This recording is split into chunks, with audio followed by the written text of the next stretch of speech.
Did you buy a home that's literally sinking? Yeah, that's actually happening in parts of Vancouver right now.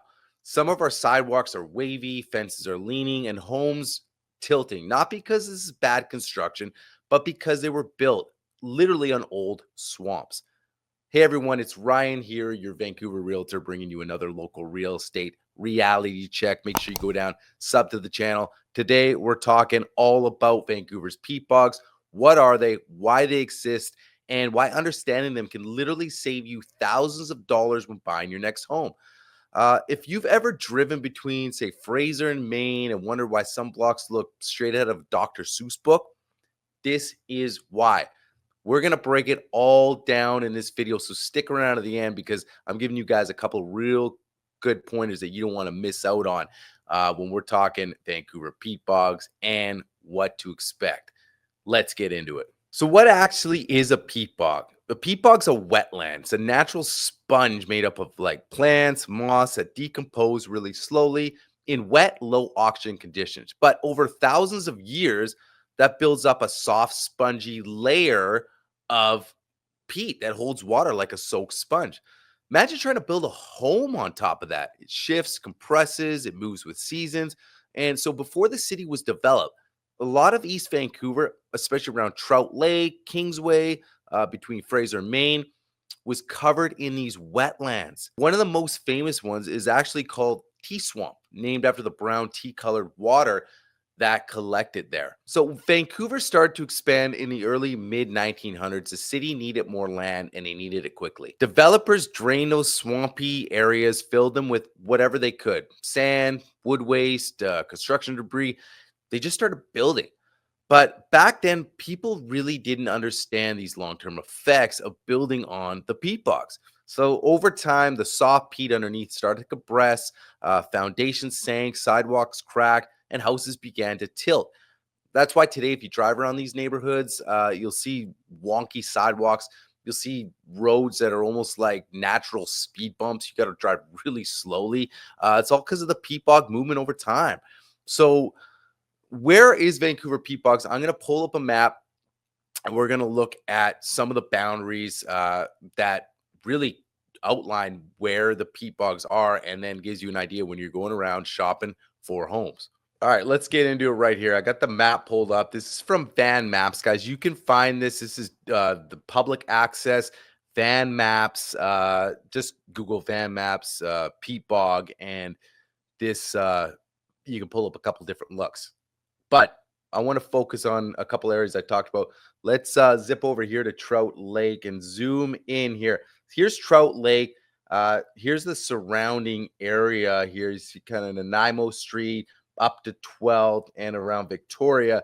That's where Trout Lake is. But this green here is where the peat bog is. And I'm zooming a little closer, just get you guys an idea where it borders, right? So it's quite an area, and you can see right here on the map, a lot of these are homes, right? So homes have been built on it. Now, what I want to say, and I just mentioned in the beginning, don't worry too much about, like, if I'm looking right here and I'm thinking, okay, I'm on the corner of 12th and Victoria, and I'm not in the green map. This isn't exactly accurate. So again, if you're looking to buy in this area, this is when you still want to get it tested. You're honestly too close to the bog to just ignore it and say, well, I'm just outside the green. I looked on Van Map. Not good enough. As you can see, these homes right here affected, but on the other side, they're not. Again, I wouldn't just trust this map, but this is giving you a good indication, because if I zoom out and you're saying, well, if I zoom over here, I'm kind of in the Grandview Woodlands area further up, there's no bog. And then, you could scroll over here. I'm not going to go into all the areas, but again, this is around Boundary Road, Rupert Park, between Hastings and First. Big, huge peat bog here. And if you've ever been around that area, you can kind of tell kind of the lower lands there. And I'll zoom out real quick. Kind of gives you an idea. There's peat bogs also further west on the west side of Vancouver and south as well. And then I want to zoom in. I'll give you guys another idea here. Here's a massive peat bog area, like I mentioned in the beginning of the video, where you're between Main and Fraser, and this is 16th Avenue here. Here's Fraser Street, and then it's right up to here. So you're kind of the Mount Pleasant area, and in the Kensington Cedar Cottage area as well. Uh, Gives you an idea of the big surrounding area. And as you zoom in here, all these little squares, guys, these are all uh, basic. Majority of them are single family detached, and kind of along Kingsway here, you'll see some either commercial or low rise residential. But they're all in the peat bog area, right? So again, this is concerning if you are looking especially at older homes in the area, because newer built homes now will be with a proper engineer will be stable if there's a new construction that you're looking at. But anything older, it is a concern and something that you just want to look into. But so that gives you a an idea of where we're at.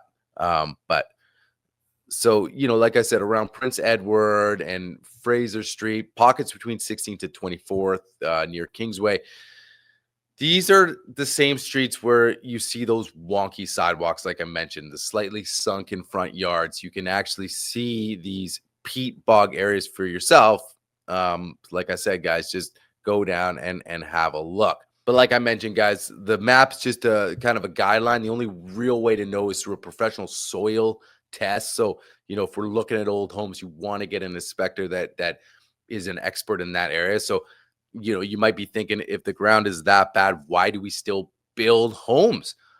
Simple answer: Vancouver doesn't have extra land, like we know, right?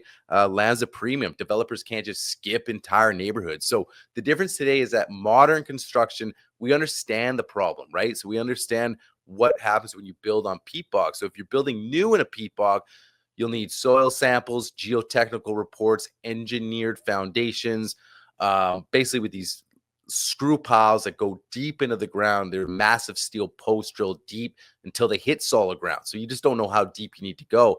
And then there's special drainage systems that manage moisture and all that. So, but it's not cheap.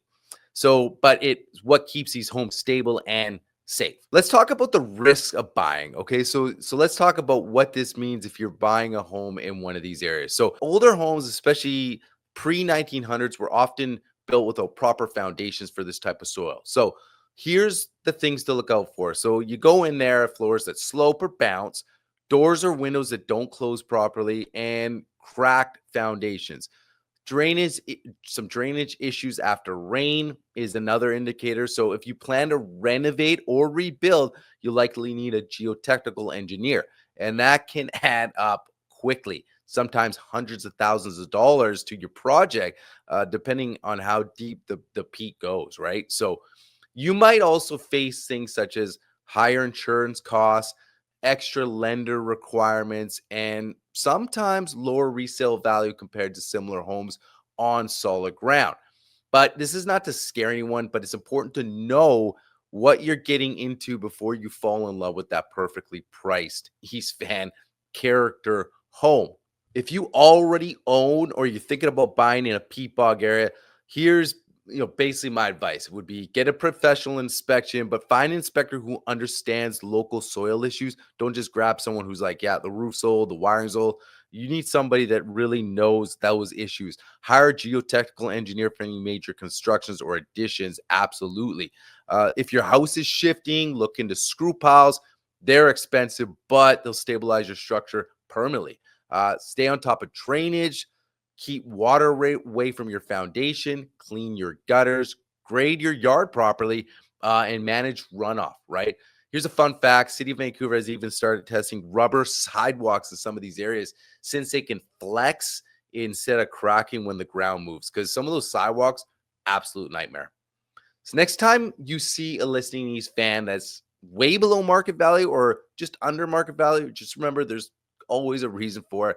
Doesn't mean it's a bad buy, just means you need to be educated. So if you're thinking about buying or renovating in one of these areas and want to understand the risk, reach out to me. I can help you read soil maps. I can review city data and connect you with the right inspectors and engineers before you make that move, because it's very important to connect with people that are aware of these issues. So, guys, if you found this helpful, hit that like button, the subscribe button for more real estate breakdowns. Drop a comment if you've ever seen one of these wonky East Van houses and you're wondering, why are the streets like this in this area? Well, now hopefully you can get a little bit better understanding of why they're so, wonky. Like I said, out of a Dr. Seuss book. Like it's basically, I've driven down these streets, and I have a truck. It's got a little bit of height on it, and I am going slow as a snail because it's crazy. It's driving. You actually want to avoid these streets. Sometimes I'll turn on them and I'm like, oh, I'm on one of these peat bog streets here. So we're in for a bumpy ride. But guys, like I said, hit the subscribe, hit the like, share the videos, man. It all helps out the channel. Looking to grow this thing, and I'm looking to continue to bring you guys uh awesome info on the real estate market and just videos like this, what to look out for as a buyer, especially in this market where buyers have choice. So I don't want you being caught up in a situation where you have all this inventory at your disposal right now. You make a decision on buying one of these on the peat bog without looking into it further. I don't want you getting into a property then realize that, oh, hey, it's on a peat bog. What is that? Wow, this could potentially cost me tens, if not hundreds of thousands down the road. So you just want to be well informed. That's what these videos are all about, guys.